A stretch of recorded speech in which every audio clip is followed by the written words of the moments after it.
Shalom, bien-aimés dans le Seigneur. Nous sommes heureux de vous avoir encore nombreux en ce moment pour votre émission Seigneur parle. Aujourd'hui, nous voulons donner un court enseignement autour de la guérison divine qui est une des vérités fondamentales que nous confessons en tant qu'évangéliques et pentecôtistes. Donc nous croyons à la guérison divine et nous voulons signaler quelque chose, bien-aimés, c'est que ceux-là qui disent qu'un chrétien ne peut pas tomber malade, c'est archi faux. Ça n'a pas un soubassement biblique. Voilà pourquoi je voulais vous dire que dans la Bible, le Seigneur dit, il nous guérit de toutes sortes de maladies. C'est-à-dire, il peut arriver qu'un enfant de Dieu tombe malade et quand il tombe malade, le Seigneur est capable de le guérir. Voilà un peu la parenthèse que je voulais ouvrir. Si nous pouvons prier, Seigneur, nous recommandons ces instants entre vos saintes mains. Parlez-nous et touche le cœur et guéris celui qui est malade dans le nom de Jésus. Amen. Bien-aimés, j'aimerais me baser sur Ésaïe 53, le verset 4 à 5. Et j'aimerais juste prendre le verset 5. La Bible est en train de dire, par ces meurtrissures, nous sommes guéris. C'est-à-dire, la guérison nous a été garantie par le Seigneur à la croix de Golgotha. Et dans Psaume 103, le verset 3, la Bible est en train de dire, le Seigneur nous pardonne de toutes nos iniquités et il nous guérit de toute maladie. C'est-à-dire, quel que soit le nom de ta maladie, le Seigneur est capable de te guérir. N'aie pas peur, il faut seulement avoir la foi pour que tu expérimentes cette vérité biblique que nous confessons tous en tant qu'évangéliques. Bien-aimé, j'aimerais te rassurer que la guérison est possible parce que Hébreux 13, le verset 8, le même Dieu qui avait guéri, bien-aimé Bartimée, le même Dieu qui avait guéri cette femme à la perte des sang, aujourd'hui même, pendant que je suis en train de te parler, tu peux expérimenter la guérison. Et je crois que Dieu est en train de te toucher pour te faire vivre la guérison dont nous parlons maintenant. C'est quoi la guérison? La guérison, bien-aimé, c'est la délivrance de la maladie dont tu es en train de souffrir. Et la guérison, ça peut être aussi spirituel, c'est-à-dire la délivrance, bien-aimé, de toute oppression satanique, la délivrance de toute puissance, bien-aimée, maléfique dans ta vie. Donc Dieu, aujourd'hui, il veut te délivrer non seulement de ta maladie, mais il veut te délivrer de l'oppression, de toute attaque de l'ennemi.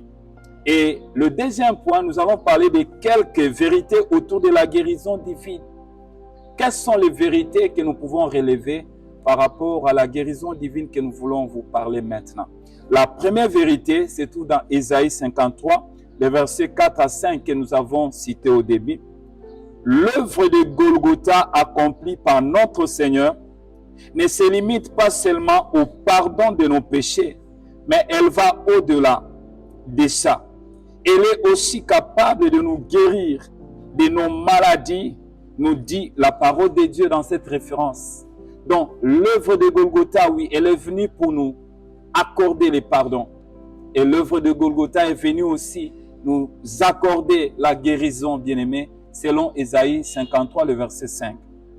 Et la deuxième vérité que nous pouvons relever pendant ces moments d'enseignement, nous la trouvons dans Psaume 103, le verset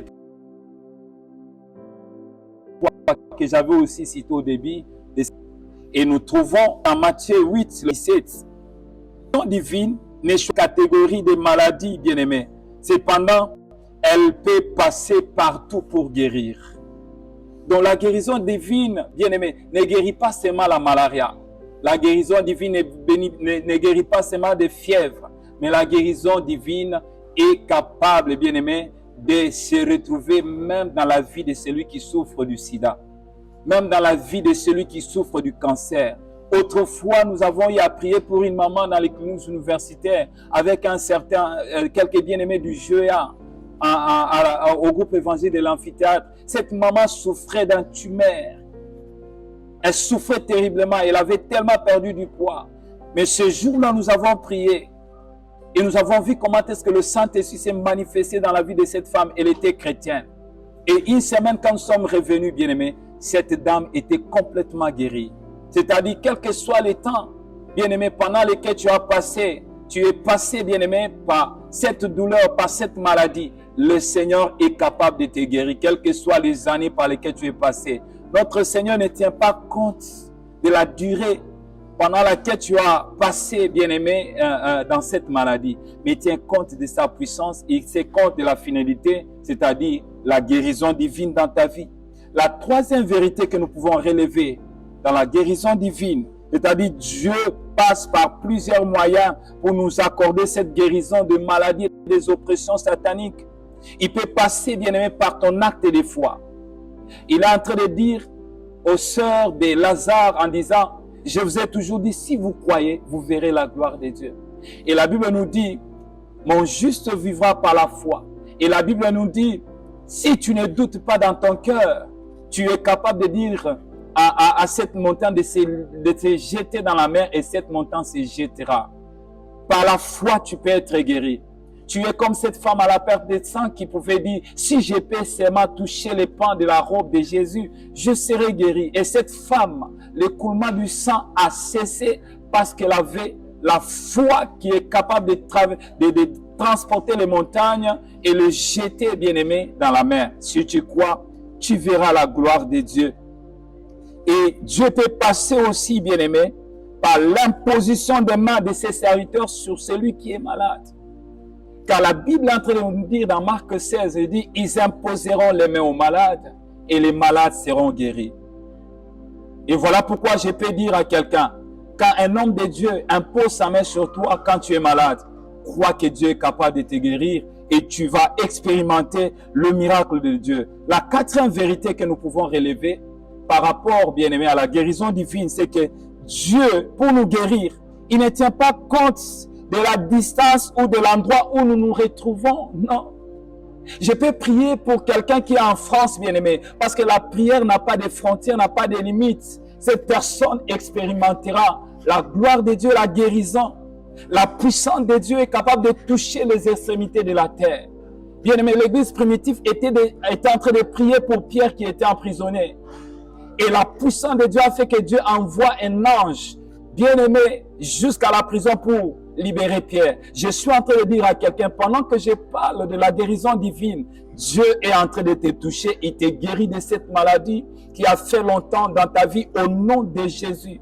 Je suis comme Pierre qui est en train de dire à ces paralytiques, je n'ai ni or ni argent, mais ce que j'ai, je te le donne. Au nom de Jésus, sois guéri. Reçois ta guérison et la gloire ne reviendra pas à moi, mais reviendra à Dieu seul. Amen, amen. La cinquième vérité, c'est que la guérison, bien-aimé, fait partie du caractère de Dieu parce qu'il s'appelle Jéhovah Rapha, c'est-à-dire le Dieu qui guérit. Tu peux douter, bien-aimé, mais réalise que Dieu s'appelle Jéhovah Rapha, c'est-à-dire le Dieu qui guérit. C'est son caractère. Il aime toujours que nous soyons en bonne santé. Voilà pourquoi l'apôtre Pierre, il est en train de dire à son ami Gaius, je souhaite que tu sois prospère à tous égards et que tu sois en bonne santé comme prospère l'état de ton âme. Je prie que tu sois guéri maintenant comme prospère l'état de ton âme au nom de Jésus. La sixième vérité, bien-aimé, la guérison divine est une promesse que Dieu a faite à tous ceux qui sont malades, bien-aimé. Si tu es malade, rassure-toi qu'il y a une promesse qui a été faite par le Seigneur Jésus pour que toi, tu puisses recevoir la guérison. Jacques 4, le verset 14 à 15.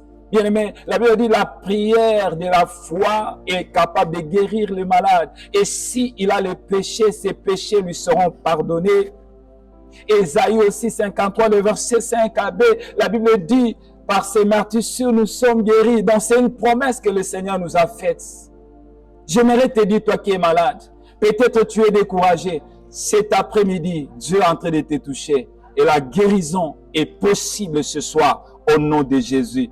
Et la septième vérité, c'est que pour que la guérison divine soit effective dans nos corps, Dieu n'a pas, bien-aimé, peur des années pendant lesquelles nous avions été malades. Non.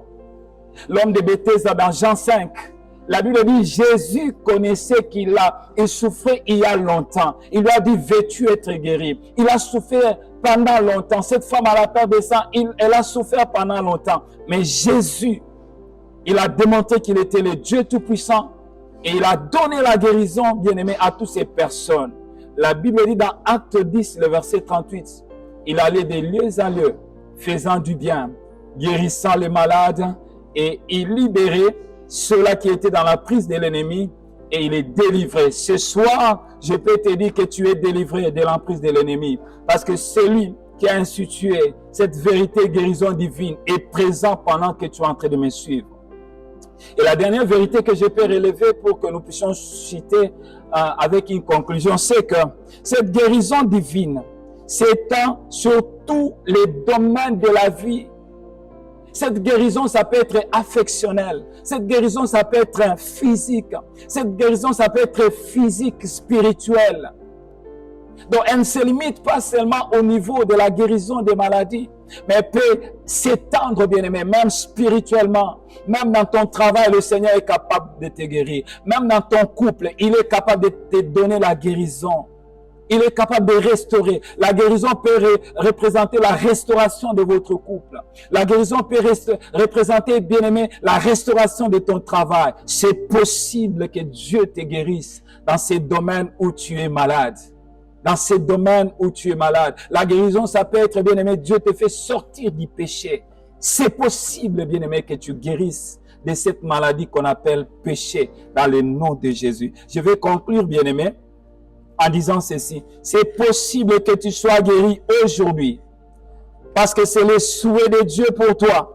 Car la Bible nous dit dans 3 Jean 1, le verset 2, bien-aimé, la Bible est en train de dire, l'apôtre Pierre est en train de dire, mon souhait est que tu sois prospère à tous égards et que tu sois en bonne santé, qu'on prospère l'état de ton âme. Sois guéri maintenant au nom de Jésus. Bref, de la même manière que Christ nous a sauvés du péché au moyen de son sacrifice à la croix, il a prévu aussi la restauration de la santé pour que, bien-aimé, spirituellement aussi, tu sois restauré et guéri.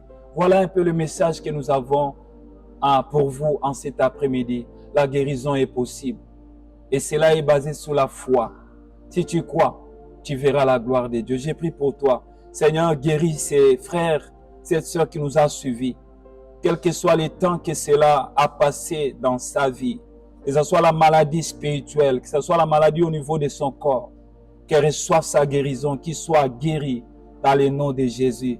Amen. Que le Seigneur vous bénisse et nous disons merci pour ceux-là qui nous ont suivis et merci pour notre pasteur qui nous a accordé ces cadres, ces beaux cadres pour annoncer cet évangile. Nous vous invitons, bien-aimés. Nous sommes en Mboudi, la bonne Mboudi. Si vous habitez dans les environs, vous n'avez pas une église d'attache. Voilà l'église qui peut vous recevoir. Que Dieu vous bénisse abondamment. Bye.